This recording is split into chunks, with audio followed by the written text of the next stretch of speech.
Welcome to the deep dive. Today, our source stack takes us into something really heavy, a deeply complex and frankly often overlooked conflict. We're going to try and unpack the reports about severe violence in Nigeria, specifically focusing on these persistent claims of, well, genocide against Christians. Yeah, and it's a dive built on real tension.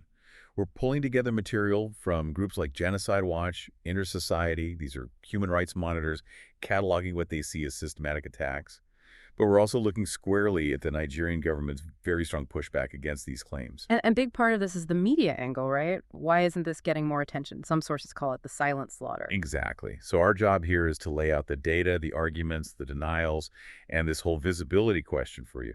Try to make sense of these conflicting pieces. And the number that just hits you right away, from Genocide Watch, they claim 62,000 Nigerian Christians have been murdered since 2000. 62,000. That figure is it's the foundation we have to start from. It represents an immense loss of life, happening largely, it seems, off the world's radar. And when you dig into the sources, the details suggest this isn't random. It points towards a targeted strategy.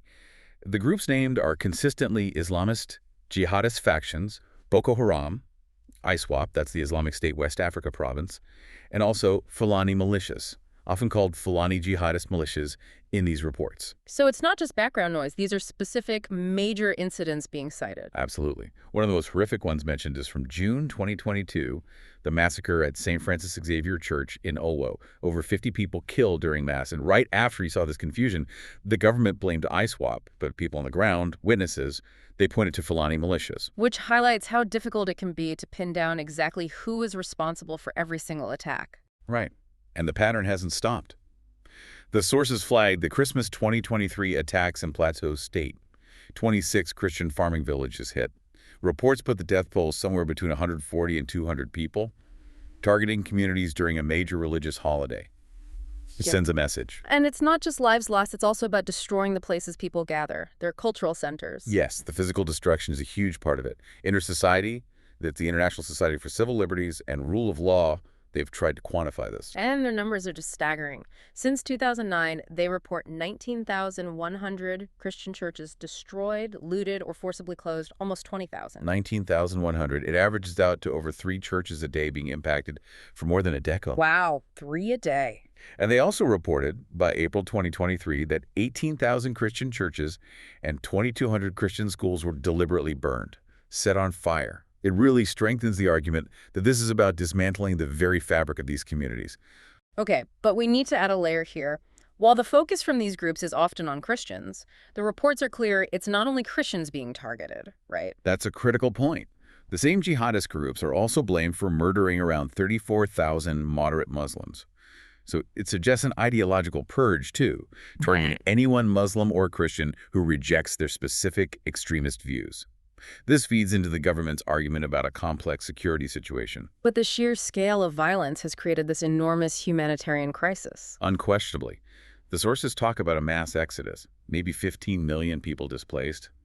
That level of displacement points to a profound breakdown of safety and stability. 15 million. And bringing it back to the individual level, the targeting of clergy seems particularly calculated.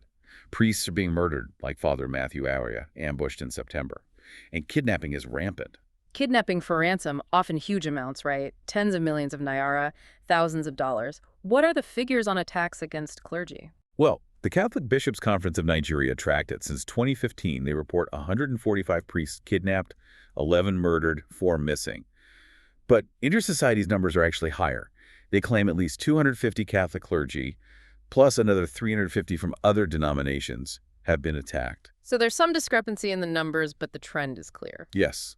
And then there's the ongoing case of Leah Sharibu, a schoolgirl abducted back in 2018, reportedly still held captive just because she won't renounce her Catholic faith. She's become a powerful symbol of this persecution. Okay, so we have these horrifying statistics, the deaths, the destruction. Now we have to pivot to the official response.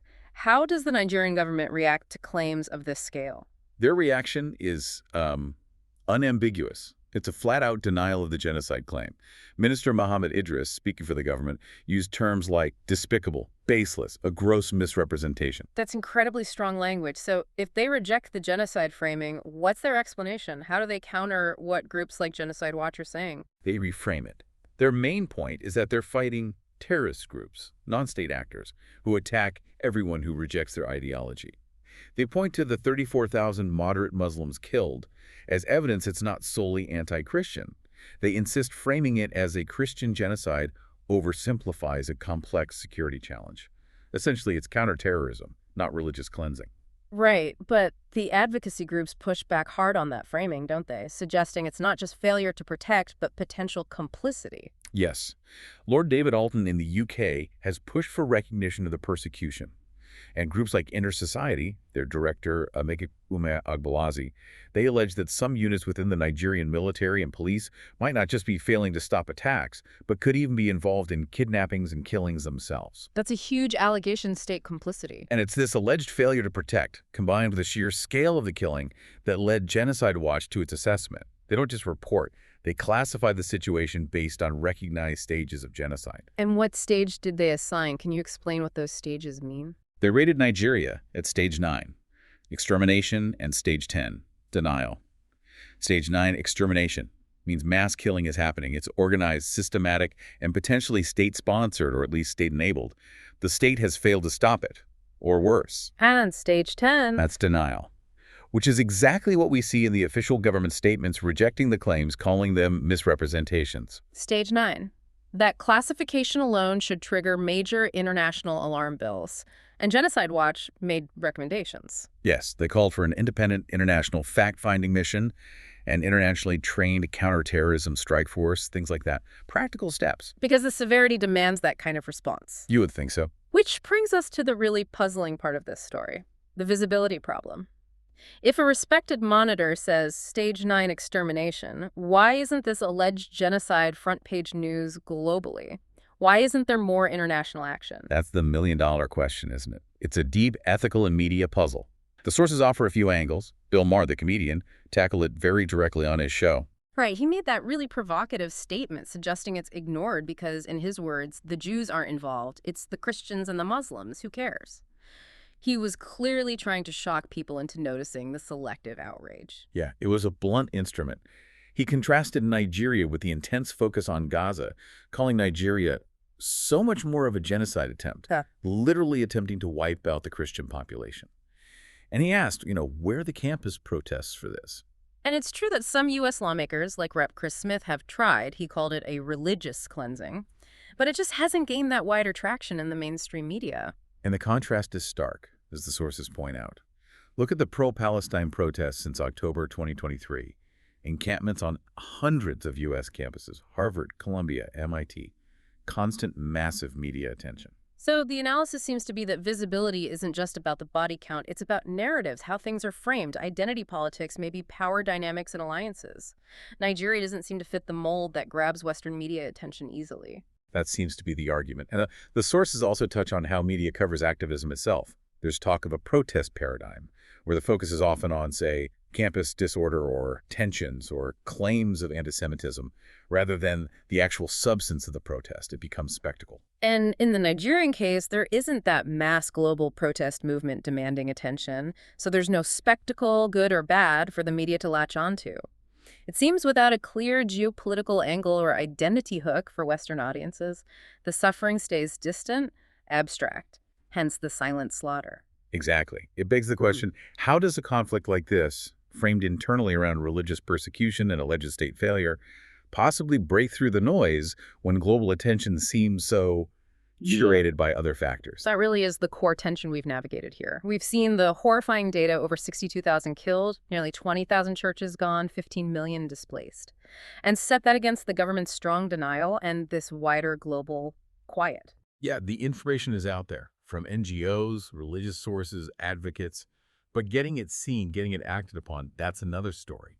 So if the framing, religious versus ethnic versus security, truly dictates global attention, it leaves us with a challenging thought. What would it actually take? What kind of evidence? What narrative shift? What alliances to make the world focus on a tragedy labeled a silent slaughter? And maybe more importantly, what's the responsibility of individuals who do know when the spotlight is so unevenly distributed? That's the challenge when a tragedy remains largely unseen.